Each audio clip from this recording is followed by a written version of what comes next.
What's going on, Pisces brothers? Good morning. I'm Craft and Conjure. Welcome to my channel, or welcome back. If you're new here, I read tarot, Lenormand, oracle, so forth and so on. So if that's your thing, go ahead and click subscribe and join the Craft and Conjure Aquarius Moon Tarot family.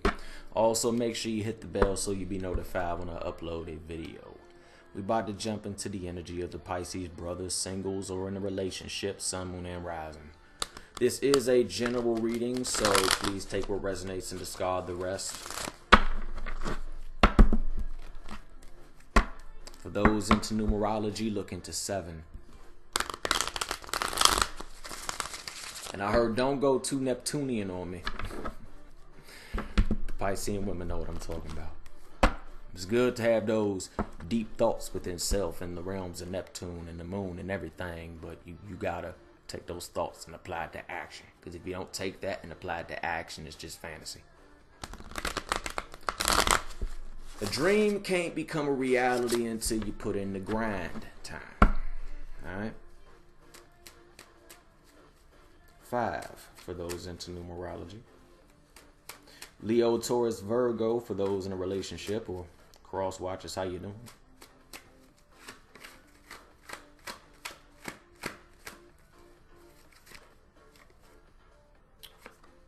Be patient. I'll tell you why I said that in a second.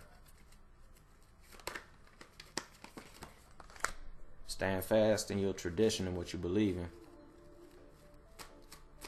Focus and tapping into the power of the mind is going to benefit you more right now than tapping into the power of your emotions, Piscean brothers.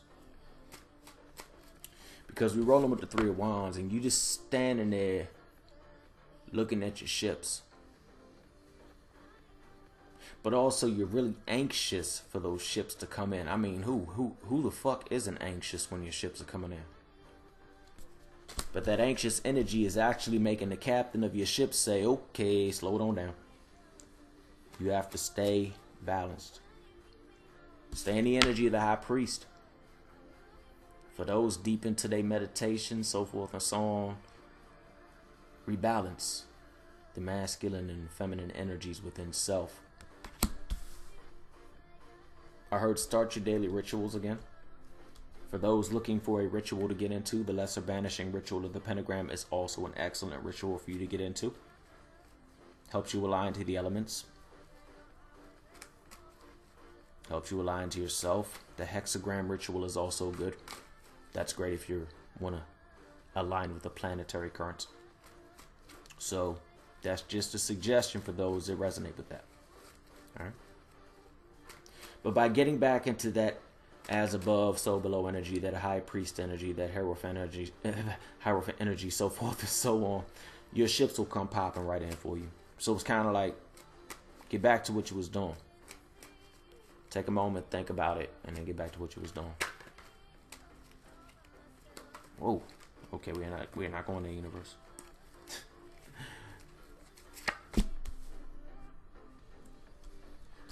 Emotions will kick in after them ships come in.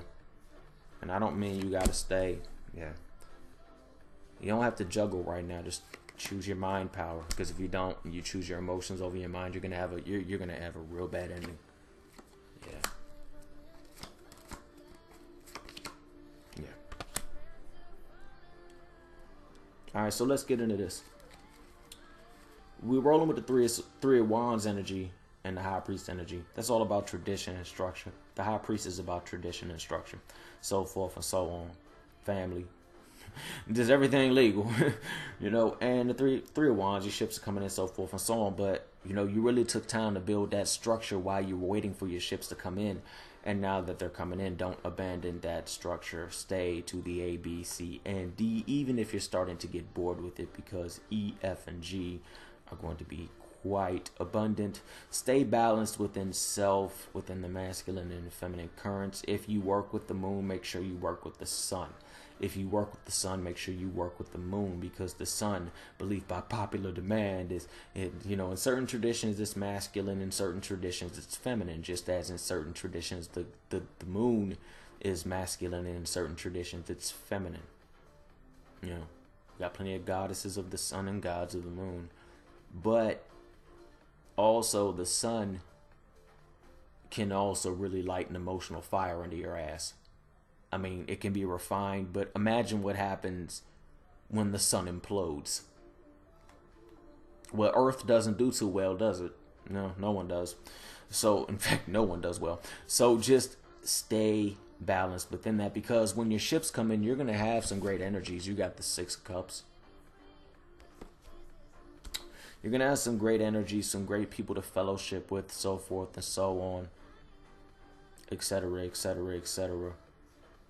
Some great ideas are going to come with these friends. You're going to want to put things down, and that's great because I see another structuring or a restructuring of what it is that brought your Three of Wands in, kind of like you found the method that helps you get to what you need to get to fast, and who doesn't like achieving what they need to achieve fast after they put in their work. You know, you build on it, you grow from it, so you're mastering your craft, for lack of a better term. But make sure that you only do one thing at a time. You know, don't jump into, let's see what happens if we try to juggle two.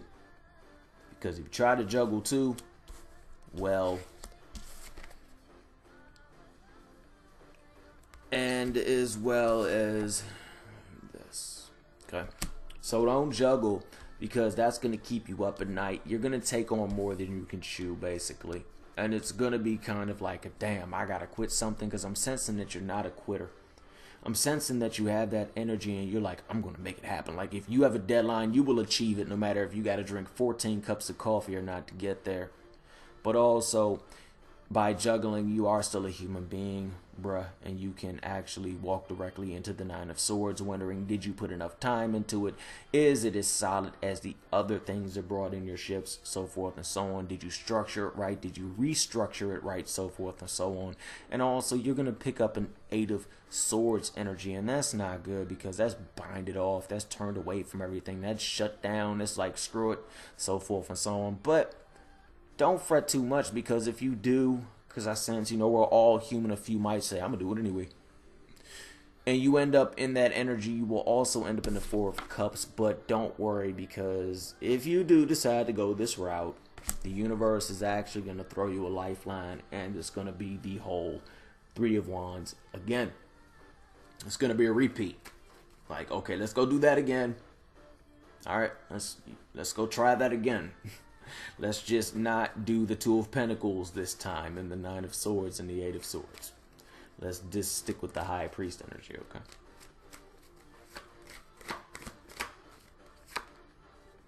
Yeah, you are the Magician. So you have the ability to wield that power, that infinite energy, so forth and so on. But remember, also the Magician can tap out. That's why it's really good to apply this Magician energy to the High Priest energy. And you really can't go wrong with your Three of Wands. You can't go wrong with it, because the High Priest energy with the Magician energy, you wield in not just the masculine current, not just the sacred fires, not just the flames, not just, you know, that sword or whatever it is that you wield. I like a lightsaber personally, or an axe, or, you know, Stormbreaker, but we know that's not gonna happen. Thor. Anyway, by always working in that Magician and High Priest energy, you can never go wrong. And by working in that, you're always going to get that Six of Cups, that Three of Wands. And you'll always get like that Two of Pentacles, because it's a structure, it's a system, it's a craft that you master that actually keeps working. You know, you got something that works. But until you truly, truly, truly know the ins and outs of it, don't take off more than you can chew. All right? But you are the Magician, and you have the power to wield it. Just don't juggle. Alright, that's all I got for you. If you like this reading, please like, share, and subscribe. If you would like to book a personal reading, the information is in the description box below. Shout out to Angelic Ascension Tarot. Go check her out. Shout out to Illum Astrology. Shout out to Sarah Verba. And shout out to Scorpio Spy Tarot. I got more coming. Alright, y'all. I'll talk to you soon. Peace, bro.